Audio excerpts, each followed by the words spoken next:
where CRM meets with IAM, so a whole lot of interesting topics to talk about within the next couple of days. You know, when you organize something like this in Paris, usually you either have a strike or a snowstorm, or now lately a terrorist attack.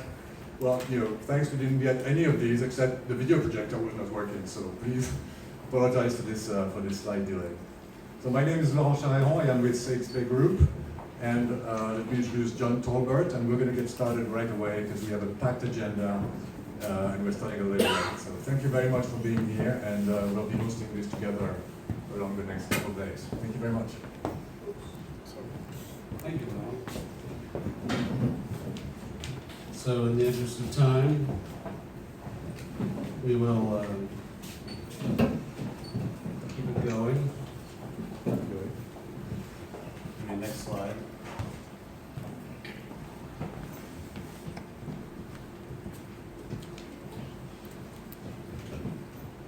So just notes about facilities, safety concerns. In case of emergency, just exit the room. There are stairs leading down and outside. Right to the right here, there's also another stairwell at the end of the hall. Also toilets at the other end of the hall. We do have breaks. Breaks come with food.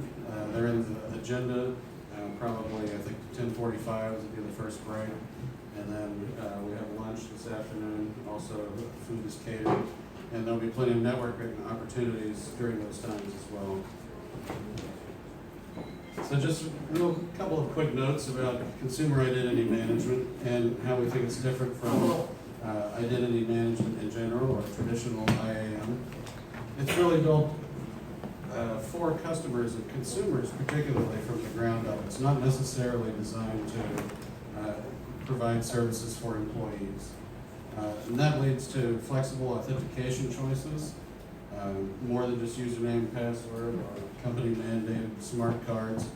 In order to start a consumer market, you have to have lots of different authentication options available.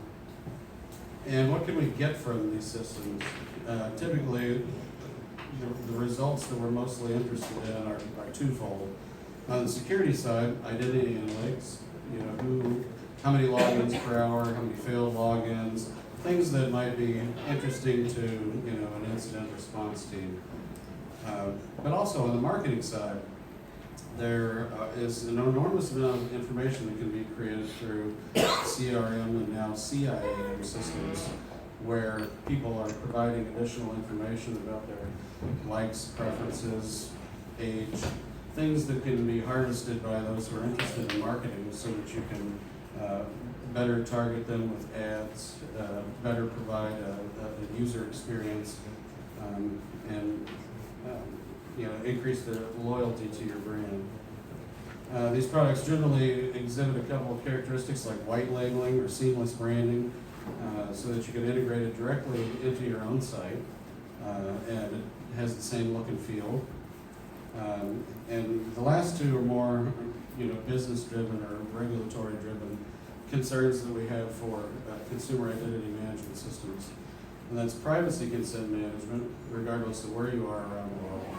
And then specifically the GDPR, the General Data Protection Regulation, and how we believe that will ultimately affect not only how CIAM systems, other IT systems in general are architected to comply with this set of regulations, not only for US EU-based companies, but companies based elsewhere in the world who hold EU citizens' data or do business in the EU.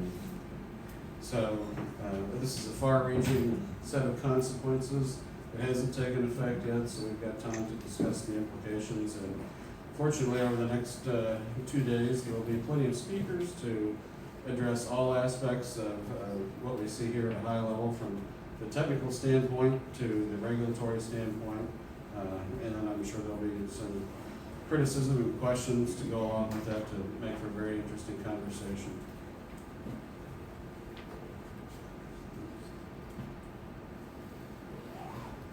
So we get to the point where we say, why are we doing customer identity management? And one of the people I talked to in the course of producing the Leadership Compass said, because cookies can only get you so far. So I thought that was a really good statement. Customers expect a consistent experience across all sorts of different devices. So whether they are on a computer or on a Mac even, iOS or Android phones, tablets,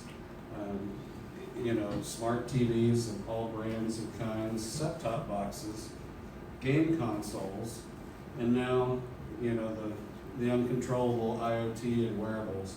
All these have a component that would allow information to be tied to a person's identity. And being able to fully utilize all that information, and then also control how that information is utilized from a consumer's perspective, are things that are on the table to talk about for the next 2 days as well. So the importance of CIAM also is tied to knowing your customer. In several industries, knowing your customer is for primarily, providing a better customer experience, increasing brand loyalty, being able to provide tailored marketing and such.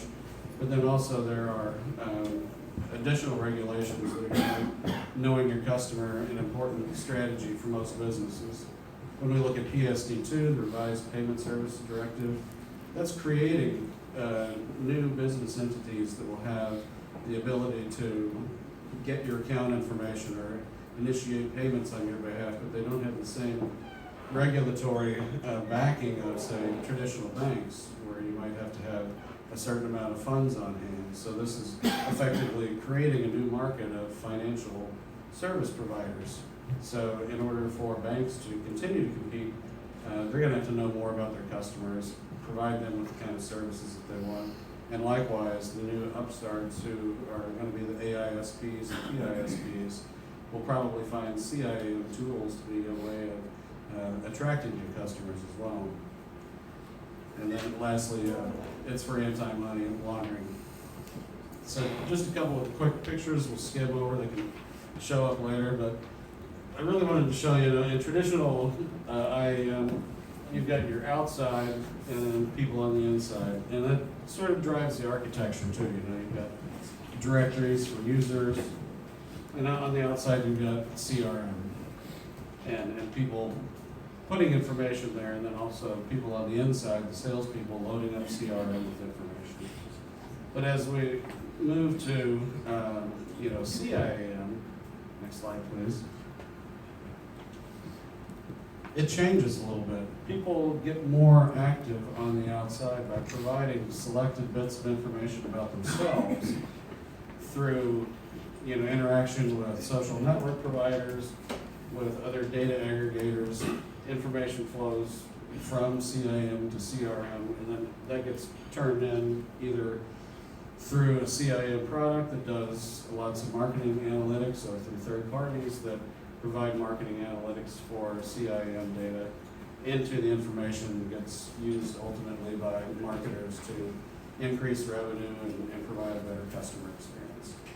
So in the interest of time, I think we'll try to keep things moving along, and go ahead and just introduce our first speaker.